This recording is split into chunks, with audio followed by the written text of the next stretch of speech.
speaking of our rights, our Second Amendment rights, last week Speaker Bush, Democrat, Maryland, wrote a piece in the Baltimore Democrat Party newsletter, "If federal government won't control guns, Maryland will." In this piece, he makes a lot of claims, invokes a lot of statistics, and flat out is just wrong. In fact, one of his claims, since Newtown, over 1,600 mass shootings have taken place in America, including San Bernardino, Pulse nightclub. Both of those were terrorists, by the way. First Baptist Church in Sutherland Springs, and, of course, Vegas. That would mean there would be approximately 250 mass shootings a year. No one challenges that? Do the fact checkers of the Baltimore Democrat Party newsletter challenge that? There have not been 250 mass shootings a year since Newtown. I'm sorry. I haven't even looked up the actual number, but I can tell you that. But some of the other claims he makes, Frank, are real whoppers. Brian Bissett, in a letter to the editor to one of these Baltimore Post-Examiner, hits on a lot of these. And in this piece, Bush states that signing the Firearm Safety Act of 2013 after Sandy Hook, one of the proudest moments of his legislative career. And it shouldn't be. Because immediately following the Firearm Safety Act of 2013, the yearly average number of deaths by shooting in Baltimore City nearly doubled, from a pre-2013 yearly average of about 150 to a post-2013 yearly average of about 300. We had 343 last year. And he says, while the feds chose to do nothing, Maryland did make a difference, and from there, there's no denying, they made things worse. Beyond any measurable doubt, the most significant causal attribute here is the Firearm Safety Act of 2013, and the doubling of deaths by shooting for 3 years in a row is not just merely statistically significant, it is incontrovertible.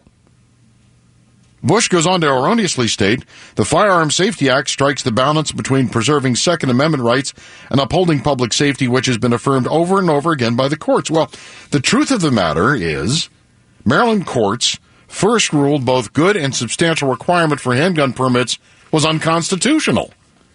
It was only after the matter was appealed en banc before the activist judges on the Fourth Circuit that decision was reversed, and the Supreme Court has thus far refused to hear the matter, which is not affirmation by any means. So that is, we have not gotten clear delineation on that. Then Bush invokes the gun prohibitionist's most favorite phrase, that there's a misconception here in Maryland that lawmakers want to take your guns, and that's simply not the truth. Well, perhaps Speaker Bush can explain why there's a bill in the General Assembly to prohibit anyone from mere possession of a standard capacity magazine in Maryland. California's already done that. In fact, California is requiring its citizens to turn in most semi-automatic firearms and any high-capacity magazine. So not only are they not thinking of coming to take your guns, they've begun the process. And then Mr. Bush talks about the Handgun Permit Review Board. They want to repeal that completely. That's the board that oversees the Maryland State Police decisions to deny someone, an individual, their Second Amendment rights for a concealed carry weapon permit here in the state of Maryland. See, I believe this is unconstitutional on itself. The Maryland State Police, with all due respect to those troopers and the people in the Maryland State Police, it is not up to a police state to determine who gets a firearm in Maryland.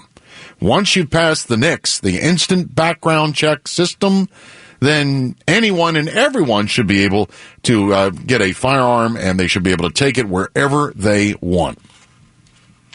Well, I think it just goes to show you how some of our leaders in the General Assembly and others who are not leaders just don't know about what people's rights are as far as the Second Amendment is concerned. But be that as it may, Maryland and its lawmakers can do just about anything they want as far as passing legislation which would basically violate the rights of people. And if they do, then they have to pay the consequences one way or another. Either some of what they pass would be struck down by the courts, maybe even the Supreme Court, or they would have to face a re-election. Now, in Maryland, that doesn't seem to be too much of a problem for a Democrat who comes up with some of these kind of crazy ideas like Michael Bush. Oh, yeah, it's amazing. And again, do you realize the Maryland legislature has never given the Maryland State Police the authority to define what good and substantial means? Never. Not once in their history. But that has not stopped the state police from appropriating the authority to define good and substantial in a manner grossly inconsistent with 47 out of 50 states. We are in the minority. Again, this should not be treated lightly. This is something police states do. Again, we have a Second Amendment right. Good and substantial is the Second Amendment. That is it. That's your good and substantial reason. And by the way, the Maryland State Police have ignored all relevant case law with respect to the Second Amendment, including two most recent Supreme Court decisions, Heller and McDonald. But instead, they harken back to two other decisions, one from 1980, Snowden, and one from 2004, Scheer, on their webpage. On the Maryland State Police webpage, they have completely ignored the two most significant Second Amendment firearm rulings, one D.C. versus Heller, and the other one Chicago versus McDonald. They're the last two significant rulings. They have completely ignored them. They've got two other cases that are listed here that are 20, 30 years old. In some cases. So, I don't know what's going on at the Maryland State Police. I don't know who's, unfortunately, I do believe, look, rank and file troopers, support you 100%. But unfortunately, like many other law enforcement agencies, and now we've seen it in the FBI, the top or the command, they've become politicized. And it just depends on who the governor is. We do have this so-called handgun review board, citizens appointed by the governor. And over the past 3 years, the Handgun Review Board here in Maryland has overturned state police rulings and issued concealed carry permits at triple the rate since the board was established back in 1972. Yeah, you're right. But you know what? Bush and the Democrats, they want to repeal the Handgun Review Board. They want to eliminate it. And just let the state police be the final arbiters as to who gets to carry a concealed firearm in the state of Maryland. It's just unconstitutional.